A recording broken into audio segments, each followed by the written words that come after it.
Oh, okay.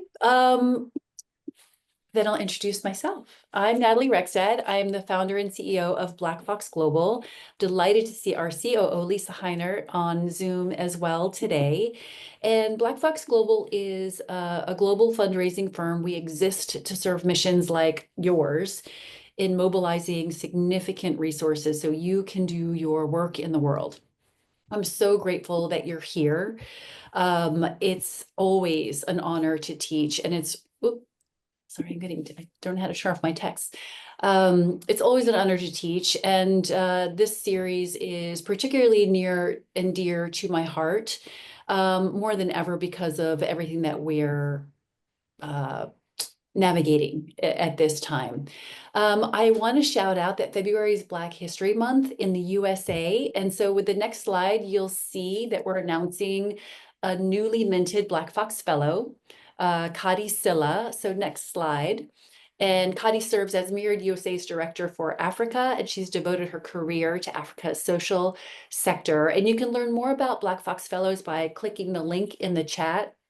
And also we're putting Kadi's LinkedIn. There's so many reasons why she was selected, and we don't have time to go through it all. But just pop on the link to see what Black Fox Fellows is all about.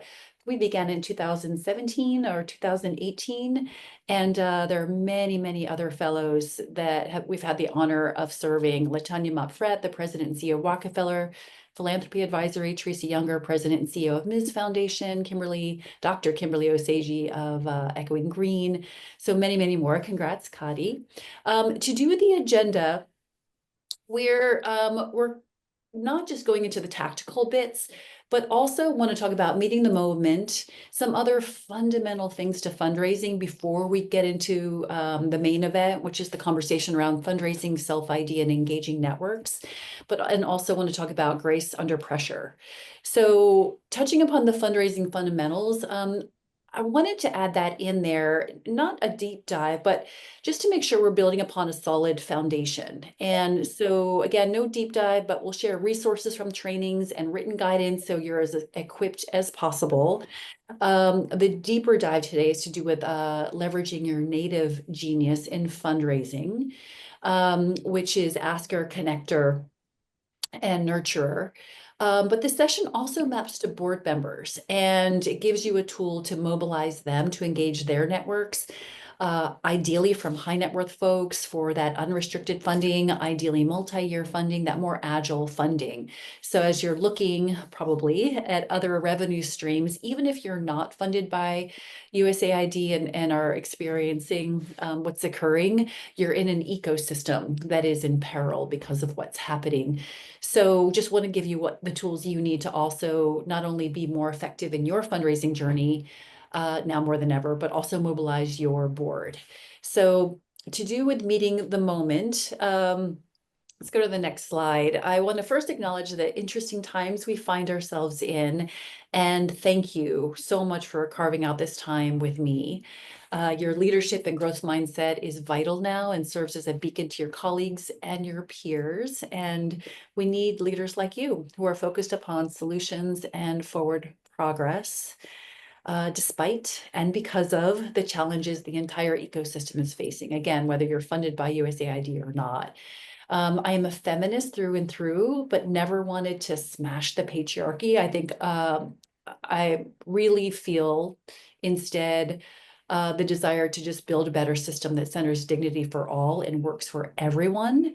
And because of our economic power, how we vote with our wallets, and let's face it, power and money are primary drivers in what we are experiencing. My vision is for when the dust finally settles, that we can harness the power we do wield with intention.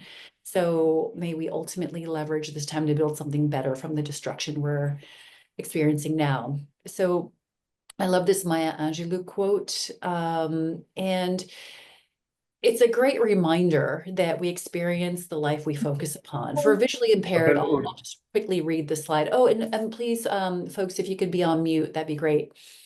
Other than there'll be breakout sessions. So I'm excited to see what comes out of that. But for the visually impaired, I'll read the quote. Hope and fear cannot occupy the same space. Invite one to stay.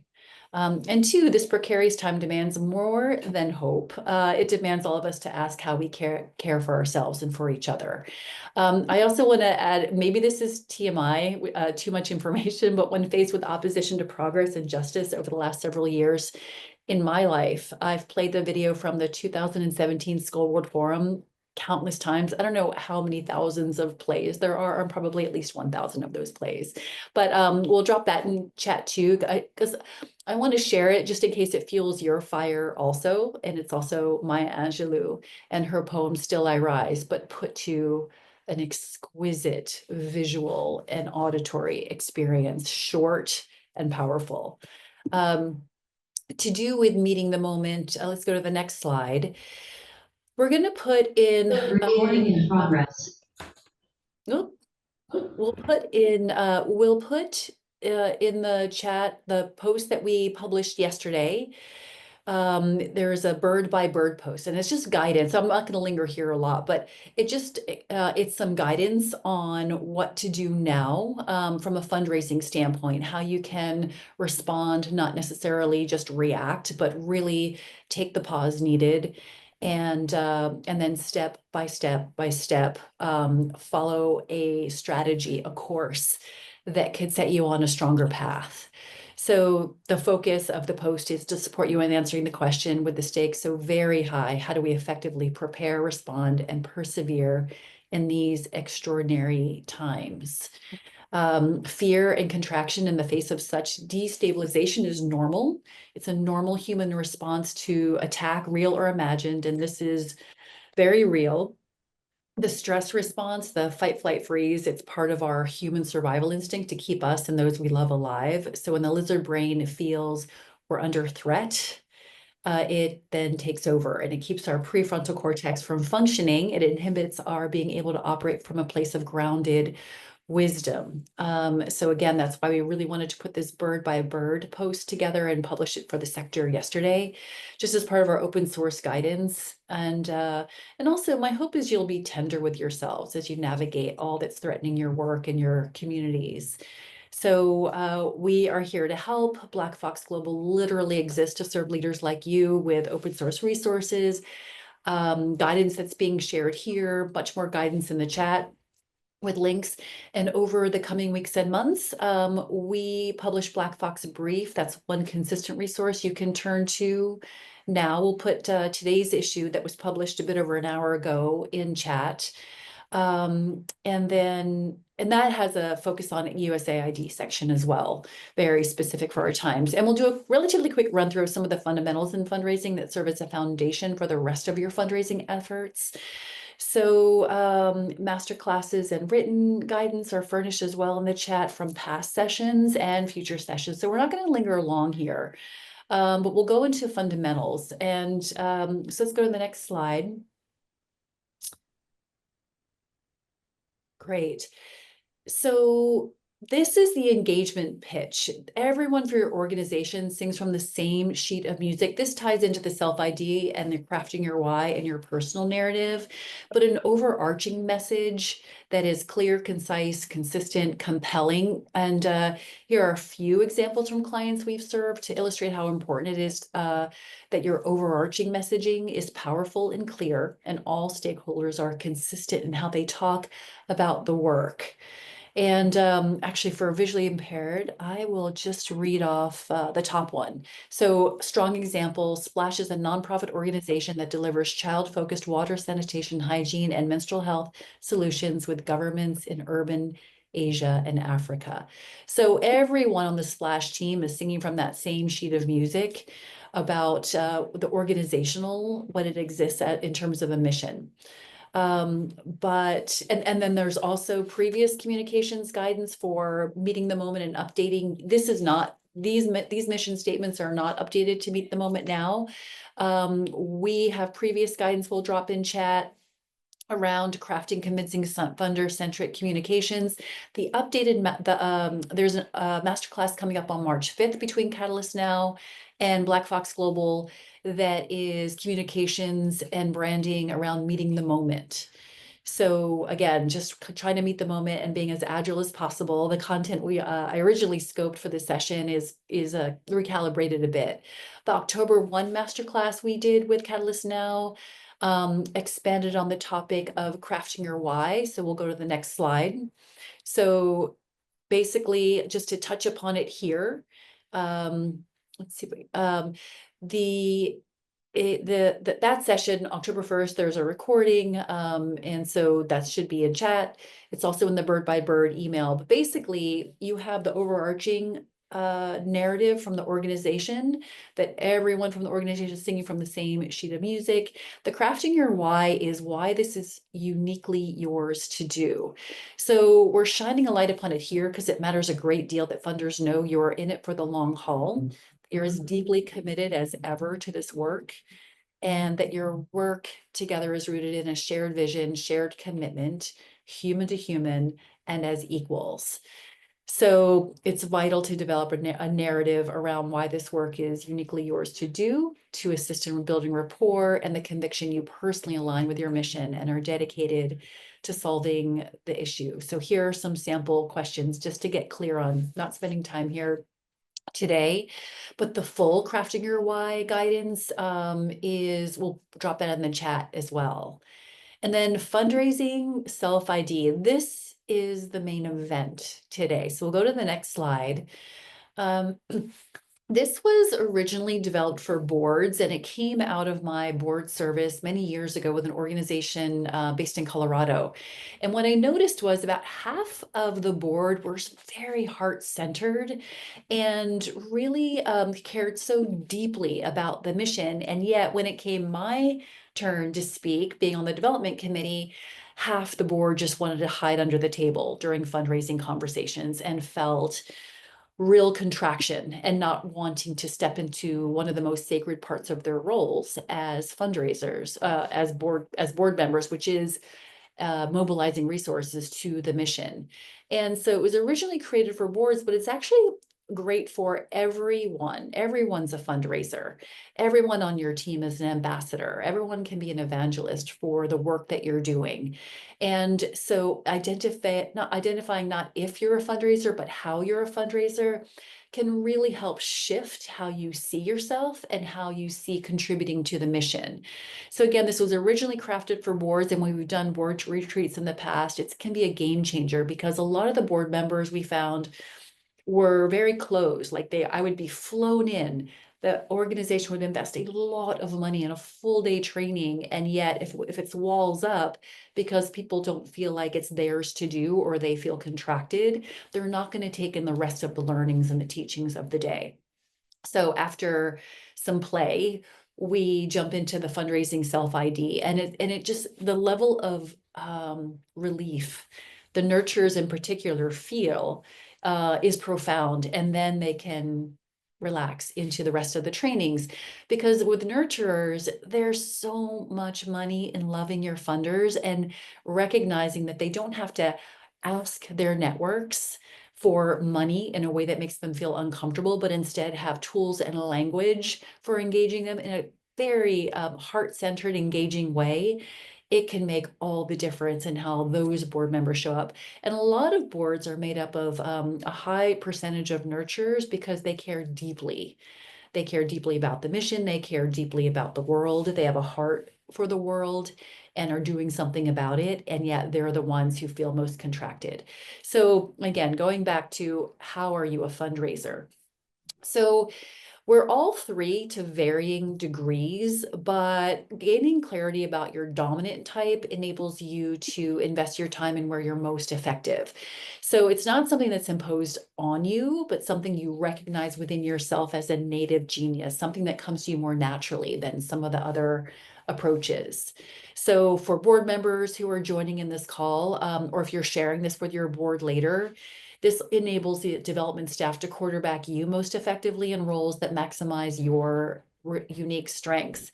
So before we go into breakout rooms in just a bit, we'll pause so you can download the self-ID PDF and discern your dominant type. I'll go over it a bit here. Again, normally you would rate yourself on a scale from 1 through 3. What's your dominant? And but for today, we can just focus upon like what jumps out at you as your most dominant. And again, we're all three, but one is our strongest. So that first type is an asker. A very clear asset in funder meetings, particularly with high net worth individuals and others who have more agility and autonomy in their decision making. To do with board members, you can leverage a peer-to-peer mindset. Askers also should familiarize themselves with leading the donor dance, which is a resource we're sharing, which is choreography in the meeting. This helps ensure that the funder is doing about 70% or more of the talking. Askers pair really well with nurturers. That forthrightness should be balanced with a nurturer strengths of nurturing the relationship, being a bit more heart-centered. The personality of an asker: self-assured, charming, success-oriented, resourceful, assertive, decisive at your best, self-accepting, role models who inspire others. You have a can-do attitude. I've given some, realize these were US based references, so I want to update this, but Oprah Winfrey, Martin Luther King Jr. are good examples of this kind of personality profile. The next one is connectors. So connectors are amazing at opening the door, making an introduction, connecting dots others might miss. Also hosting gatherings for the organization, assembling host committees for larger gatherings, putting the people and ingredients in place आज वाला खा रहे हैं ना for optimal outcomes. You bring enthusiasm to conversations about your work, optimistic, versatile, playful, and practical. Pursue what you want in life with cheerful determination. Frequently endowed with a quick, agile mind. At your best, focusing your talents on worthwhile goals, cross-fertilizing areas of interest. Examples: Dalai Lama, Benjamin Franklin, JFK Jr. here in the States. So hopefully this is just background as you're sorting out your dominant type. And then nurturers, as I said, you're the ones who are hiding under the table during fundraising conversations, but you're so valuable as fundraisers. Again, there's so much funding in loving your donors, and you have the capacity to expand the missions network by deepening relationships with existing funders, so increasing funding, and also encouraging existing supporters to open their networks with a soft but really effective ask.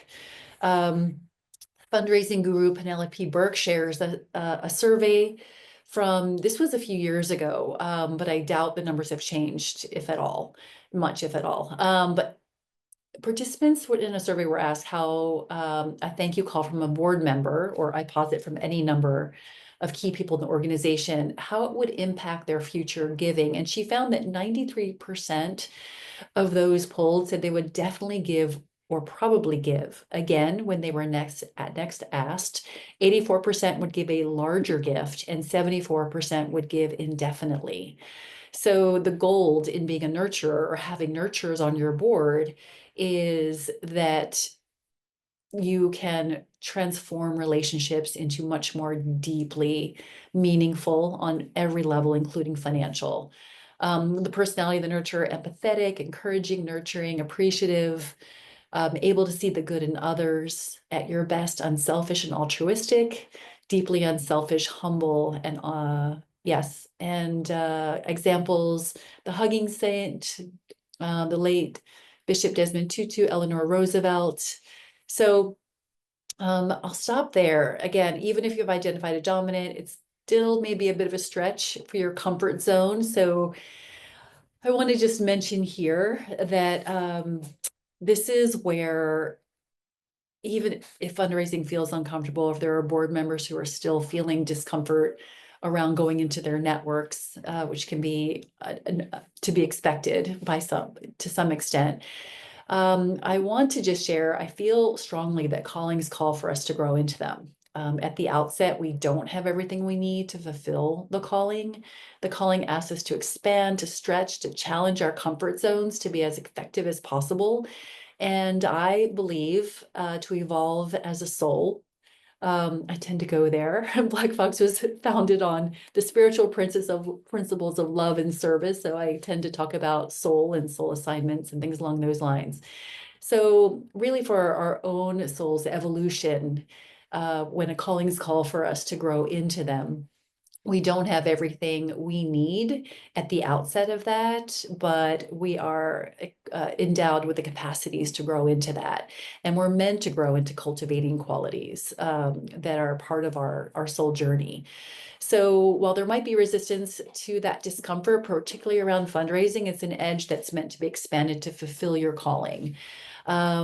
So when it comes to fundraising, many people, as they say, they feel uncomfortable asking their networks to join them in a journey of impact. But the North Star question, something we ask at Black Fox a lot when faced with a challenge or a problem to solve, is what does the mission need? Not what do I need, not what does this team member need or things along those lines, but just helps us take more of a cosmos pan back view. What does the mission need?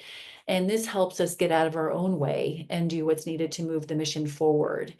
So I just wanted to name that because this is new material, and it's also an invitation in your fundraising roles to either expand, deepen it, or mobilize your board members to do so. So just wanting to give you the insights and tools.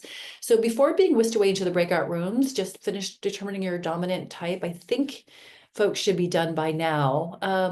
The breakout is about 14, 15 minutes. There should be 4 people in each breakout room, and invite you to share for approximately 3 minutes each. So the person with the shortest hair, that could be one idea where you can be the timekeeper, or you can say the person with the shortest or the longest hair goes first, whatever will help save some time.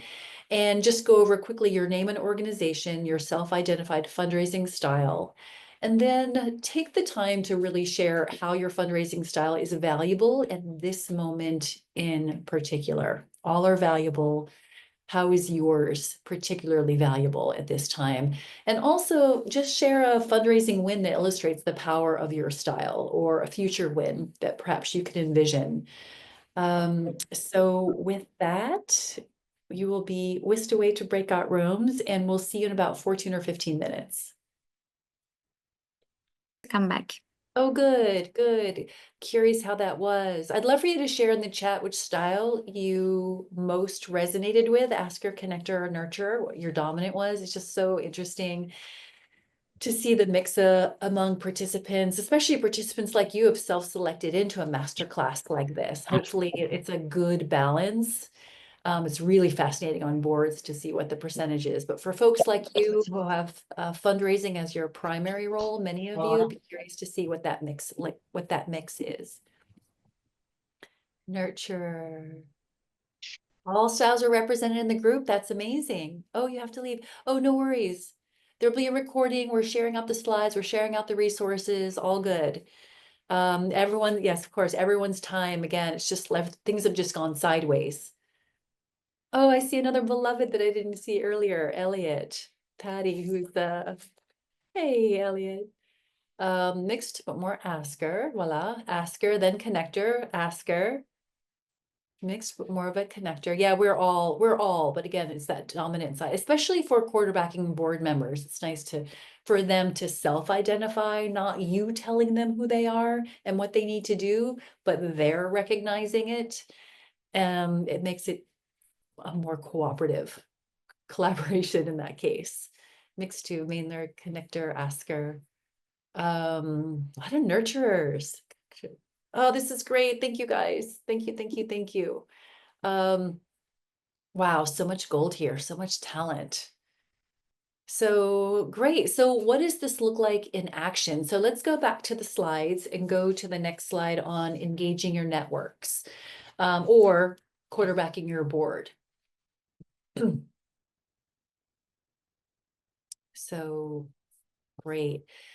So to do with engaging networks, for depending upon your dominant style, I've created some openers and asks. And in the blog, the full blog post that talks about self-ID and engaging your networks, this is so much more expanded. And actually, you know what? I'm going to put some in chat that are not in that blog, just to as a kind of pointing to the times that we're in. But we've developed openers and asks that are suited to each type of fundraiser. But again, because we're all three types, you can mix and match, like where do you feel most comfortable? What language is most comfortable for you?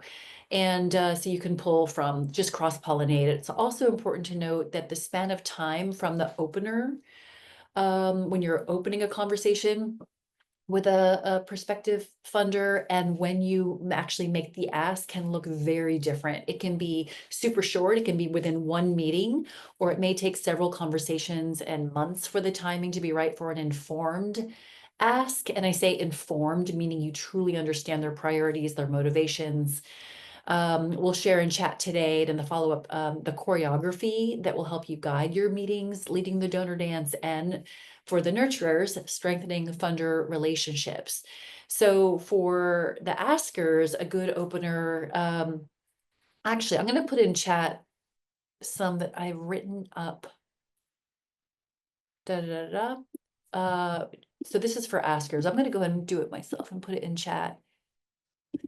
Because again, it's more meant for the times we're facing, to be naming that when you're in meetings. Do they?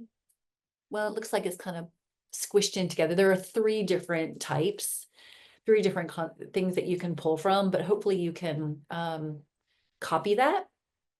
Oh, no worries. Of course, Diana. So, and again, you'll be getting this recording and everything else, but I wanted to put that in chat because the full blog post, we haven't updated to current language, and I want to give you, Black Fox is really known for plug and play resources, giving you language that you can massage into your own voice, but it also really helps, quarterbacking board members as well, who are like, I don't know how to start. I don't know where to begin. This is not my comfort zone. It's like, well, here's some language you can use. And to see the nervous systems kind of calm down with that choreography, with language that can be leveraged, really valuable. And so, as I said, I put some of these things in the chat as we navigate the abrupt disruption of USAID funding and the churn of executive actions in the US. The stakes have never been higher for humanity and the planet. For leaders around the world, it is a sacred call to fierce and focused action. It's also an opportunity to invite leaders like you to join in. So this is an asker. This is someone who's direct, forthright, confident. This is confident language. Another one, my core belief is the future hinges upon a just and inclusive world with the rollback of women's rights occurring on our and trans rights, gender expansive rights. I'm doing what I can to not only stem the tide of harm to women and girls, but make strides toward a truly gender equal world. I'd love to talk with you about what that can look like. And then more in there. And then the ask can be, just what does it need to look like for you to invest in real and proven solutions at this crucial moment in human history? Let's face it, we are living in one of the most extraordinary times in human history. Just a side note. And I think naming that, and that people have the capacity, the ability to step in a powerful way at this moment in history. And what side of history will they be on?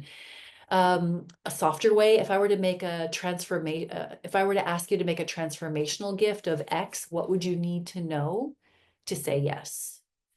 I invite you to join me on this journey by joining the Impact Circle. So to say this is a major gifts program, a community of our most engaged members, funding this issue area, this mission at this level is a stake in the ground. 25,000 level for 3 years. Will you join us? And then fall still and wait a response. And there's more in the documents, leading the donor dance, strengthening funder relationship, that gives you more tools, more more mental gymnastics to be able to respond and hold this elegantly. But askers tend to be more comfortable with silence and waiting for a response. For connectors, bit of a different approach. I've been on this powerful journey with refuge points, say, and it's been transformative. I was in a conversation with the founder or the board chair or someone on the ground in Kenya the other day discussing X, and we thought of you because of Y. So what is it that ties to this funder? So you've done your homework, And it's just a way to like invite a conversation and connect dots. And the ask, your mission is serious, but you can still be playful if it fits your personality. I'll put this one in chat that's a little bit more playful. Da-da-da. This is my language, by the way. I have a lot of comfort. So make it your own. But one of the things I'll say is I will be inconsolable if you don't say yes to meeting with the founder and me and discussing the power of the impact circle toward realizing our shared vision, la la la la la. But like I will be inconsolable. So again, that's sort of a personality thing, but holding the work seriously, but not ourselves. And how can you be a little bit more engaging, a little bit more alive in how you approach it? And connectors are great at this. I hold a vision, and Teach United holds the key to realizing this vision of a day when, insert the vision. Can I connect you to the founder to explore if you meaningfully click with the mission and the leadership? So again, these are just kind of helping give you a bit of a head start and then massage it to make it your own.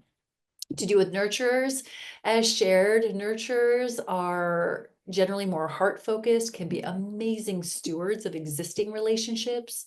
Nurturers help by deepening relationships with existing funders. So that's increased funding, unrestricted funding, multi-year funding, also encouraging existing supporters to open up their networks with a softer approach, but a very effective approach.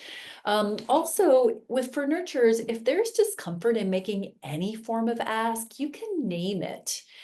And an example language would be, this is the part that makes me very uncomfortable, but it's the most sacred part of my role. So I'm going to take a deep breath and do it anyway. And then you make the ask. And I give you this because it sets both of you free, you and the funder, to name any tension or discomfort that's surely felt anyway. And it's also human nature for your companion, the funder, to want to alleviate your discomfort. So oftentimes you'll notice more willingness to lean in and support you and help the conversation along. It's not a manipulation tactic. If you're not sincere, then please don't go here. Authenticity and integrity must be the foundation upon which you build any relationship. So, but again, for nurturers, there can be that discomfort, and that actually can be an advantage to go ahead and name it. And you're uniquely in a position to do that, and go ahead and take that deep breath. It is one of the most sacred parts of your role as a fundraiser or as a board member or any stakeholder. Some of the openings can be sharing the story of your organization with your own networks, heart-centered way, and sharing the personal why of your work. So that crafting your why tool will help you create a narrative that's very engaging. So some language would be, we just came off an amazing board retreat, and I'm deeply moved by the stories of transformation in the communities we serve. May I tell you some of the stories of impact that have touched my heart and are changing so many lives, including my own. So again, it's very touchy-feely. It's very nurturing. It's very inviting. And so there's more in that blog post as well. The ask can be softer. What would it need to look like for you to join me in bringing about, this mission, this vision within our lifetimes? Or I want to invite you to join me, but I don't really know how to proceed from here based upon all we've discussed. Where do you see yourself? So it's a conversation and it's an invitation. And so again, these added resources are going to be put into the chat, but those resources like leading the donor dance, strengthening funder relationships, those are resources for when you've secured the meeting. They provide the choreography to have meaningful and effective conversations that translate into funding. We've touched upon these resources in other masterclasses and guides. So I'm going to ask Alice now, or Yahira, to put some of those classes and guides in the chat. Thank you. Thank you, Hira. And also the one on what to do when you're denied funding, that's a topic that is a huge part of the session on March 25th with Catalyst Now and Black Fox Global. And we're going to be inviting funders to be on that. So we'll have our guidance from Black Fox Global, but we'll also invite a funder or maybe even funders to share their guidance on how to best engage them when you're not quite mission aligned, at least in their perception, and to move the relationship forward.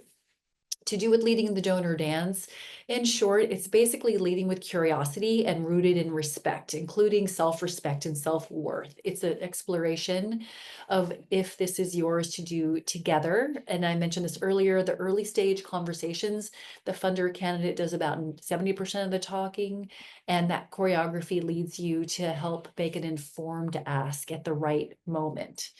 And I'll give an example of this. I was on a walk with a woman who told me a story of a fundraiser who way overreached on an ask. And it was probably based upon a wealth screen engine or the fact that this woman is a famous author and how awkward it felt for her to have to give a much lower number than that fundraiser was asking her. So she ended up giving a much lower number that was within her range and her comfort zone. And so that fundraiser did not make an informed ask. So leading the donor dance helped not only avoid awkwardness, but helps maximize the engagement on so many levels. I'll give you another story. I've mentioned this in other sessions, I think years ago, but I was working with a client, and this was a Colorado-based client. I was living in Colorado at the time, and I went to a session that was it was actually in a private home for a nonprofit, and it was exquisite. And the host underwrote all of the costs. It was absolutely amazing. And so I asked the host, what would it need to look like for you to host a gathering for, XYZ or our client? And she responded with, well, it has to be a gratitude gathering. We don't want any money being asked for under our roof. It has to be gratitude, or it has to be something along those lines. And I was like, great. Thank you for that. So then literally a week later, I'm in another staggering home, literally was built to host fundraising events. And I asked the host, an acquaintance of mine, I was like, this is magnificent. Like, what would it need to look like for you to host a gathering for XYZ client? So my client. And she said, well, it would have to be a fundraiser. It would have to be a minimum of $100,000 per guest. It would have to look like this, to boom, boom, boom, boom, boom. So I share this because this question was the same. What would it need to look like for you to blank? And got two very different answers. And I didn't box myself in. Instead, I made an informed ask, and one hosted the holiday gratitude gathering for funders and staff. And the other one, we hosted a significant fundraiser that raised a cuckoo amount of money. Again, because it was an informed ask and in its right time. So just wanted to share that story here. And strengthening funder relationships, again, this is centered upon deepening the funder relationship and deepening the relationship and commitment to the mission. And this also helps discern what would inspire more significant investment in the mission, as well as other things like board service and things along those lines. So, and then as touched upon, what to do if you're denied funding, that'll be on March 25th. So look forward to seeing you there. And so to do with the last segment, we'll go to the next slide, grace under pressure. These were the resources I was alluding to. So go to the next slide from here. Thank you, Hira. So I altered today's session just to touch upon the times we're navigating, to talk more philosophically. And I know we're at the top of the hour, so I want to give you permission to hop off if you're keen to put your learnings to work thus far and time is short. The resources, again, is going to be shared in the follow-up, so you needn't worry about missing out on materials. But I really wanted to take this opportunity to talk about fear and how it can hijack our best thinking and creativity when we need it most. So in the Hebrew language, there are two words for fear, pashad and yara. And this came out of my work with Tara Moore over a decade ago, but it's as relevant as ever. And I'll ask Hira to put her post on pashad and yara in the chat. Thank you. So a fear response to the chaos that's been strategically unleashed is natural. It is human. The development sector that exists to serve humanity and the planet is under real threat, with staggering losses already taking place around the world. So even if your organization is not USAID funded, again, you're part of a greater ecosystem in peril. And yet now is the time for thinking and creativity to expand, not contract. So I want to touch upon these two types of fear, Pashad and Yara. Pashad is the lizard-brained fear. It registers in the body as a life or death threat, such as being chased by a tiger or being excluded from a group, which in caveman times meant sure death. And to this day can still feel that way. We're still wired for this. And parents here know what I mean. If their child comes home inconsolable, oops, sorry about that, inconsolable, after being excluded from something by their friends or on the playground, it's so important to hold this tenderly because it truly feels like life or death in their world. As adults, we cognitively know better, but if our executive brain functioning is online, that's great. We can hold that. But if our lizard brain takes over and can be much more powerful, it's harder to hold center. So that's the Pashad fear. And then there's the other kind of fear, and that's Yara. Yara is expansive. This is when we're being asked to, oh, folks, if you can be sure you're muted. Thank you. So this is when we're being asked to inhabit a larger space than we're accustomed to. This is fear or nerves we can experience when our calling is asking more of us than we think we can handle, and yet we feel compelled to answer the call. And perhaps that feels something akin to a soul assignment, something you recognize as one of the reasons you are here, the deeper unseen why you've chosen this sector and this path. And I actually think a lot about soul assignments, so I'll touch upon it a bit here, but I want to emphasize we actually have agency in choosing how the fear will register in our minds, bodies, and hearts, either fear that contracts or fear that invites expansion. And we can cite leader after leader who embraced Yara, and by doing so helped raise the consciousness of humanity.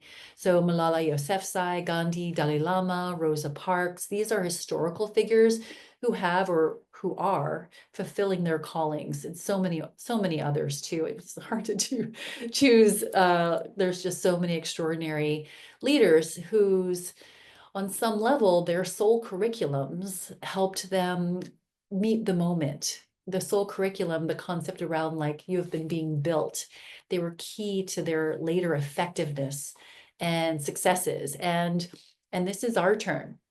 This is happening on our watch. We are uniquely positioned to contribute to the good news side of the equation.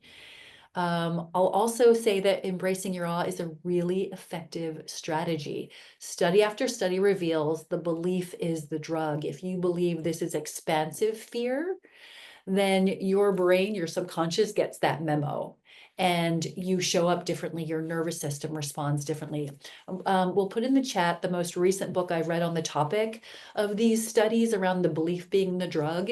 And the most recent one I read is called The Expectation Effect by David Robson. And again, it's kind of what you expect. Stress. There's a great TED talk. Oh, I should have added that link too. A great TED talk about stress, and people who believe stress is bad for you deteriorate and lose years off their life. People who think stress is actually positive and good for them, same exact situation, but their relationship with it looks very different, actually live longer, more fulfilling lives and more. So again, the belief is the drug.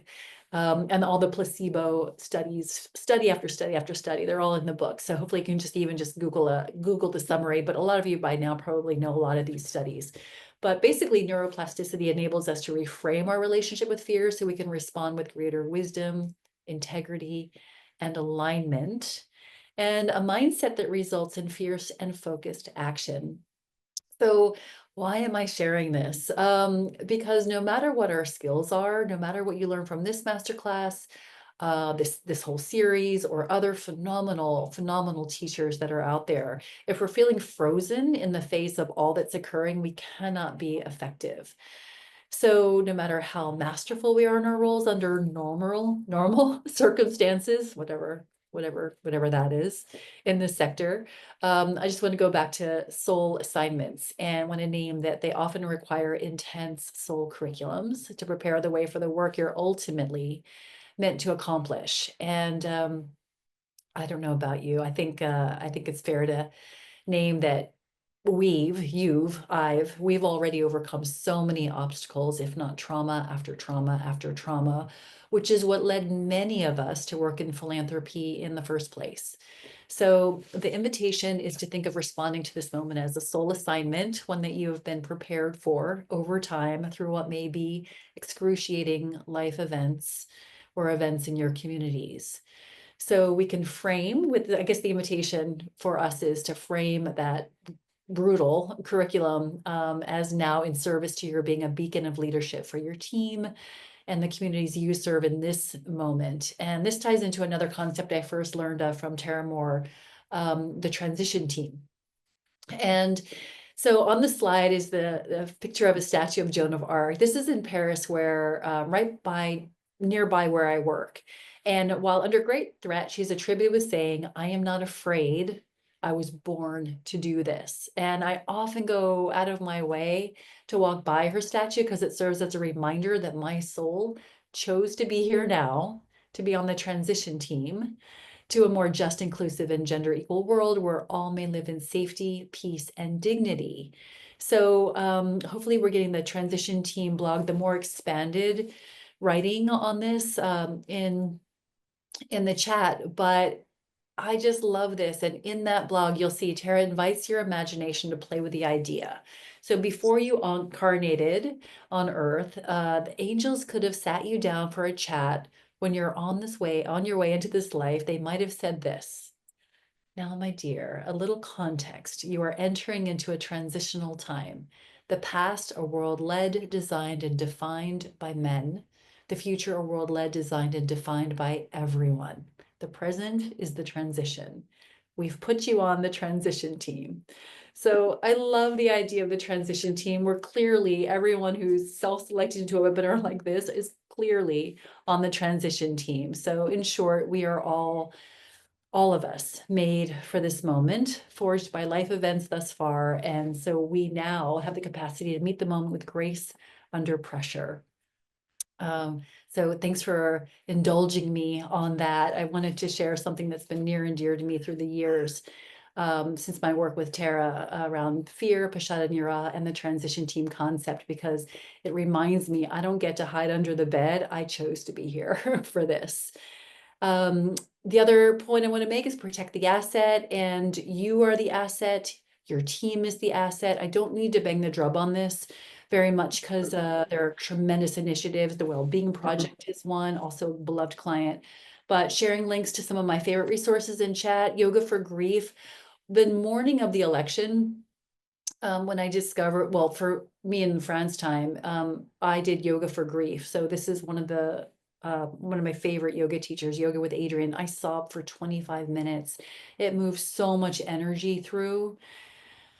And then the next day, I felt really resourced and I ended up doing Yoga for Strength. So I was like, it's on. Fierce and focused action. And I haven't looked back since. So it's really important to move that grief through you, or whatever the feelings are. Just name it, feel it, move it through your body. There's some of my favorite Insight Timer teachers will put in chat: Sarah Blondin, Dora Kamau, Ranjit Valathal. There's so many on there. So speaking of Insight Timer, Abundance Mindset, easier said than done, but the Insight Timer app is an amazing app for cultivating an abundance mindset.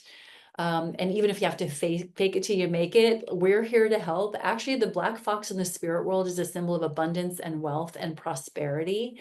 All who engage with us, including via open source guides, master classes like this, you can actually tap into a very intentional energy that we embody and radiate. It's a very intentional seeding as part of our social enterprise. And again, Insight Timer, also an amazing resource. Thousands of offerings from teachers around the world whose work exists to raise the consciousness of humanity, including calling in your birthright of abundance.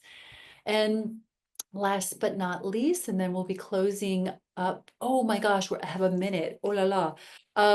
We have the agency and the honor of being part of the solution and have been given the inspiration and capacity to drive real change. It is sacred work indeed.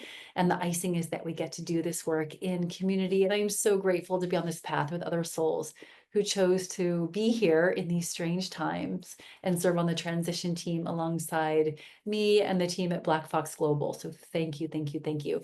And we'll power through slides, and then there's a poll. I did want to give you a sneak peek to some of the things that are happening at the Skull World Forum.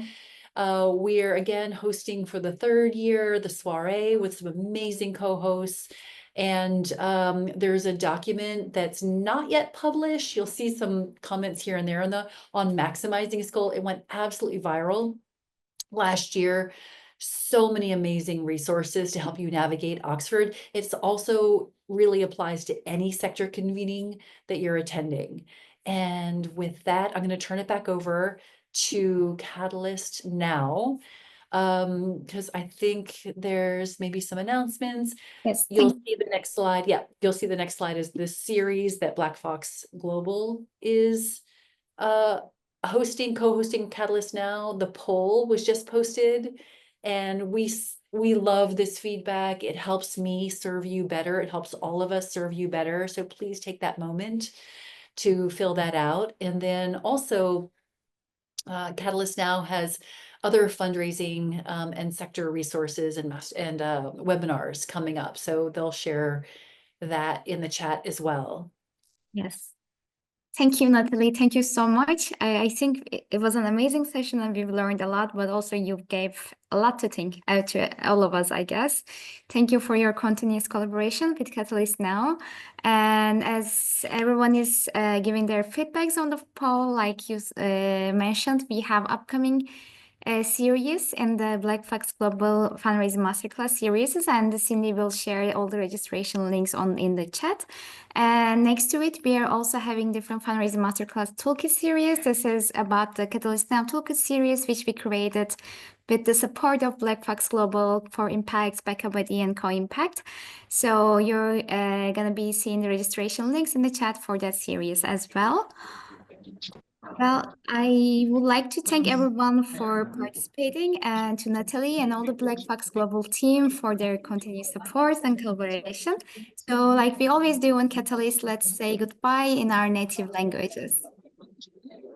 Okay. Görüşürüz. Goodbye. Bye. luego. Adieu.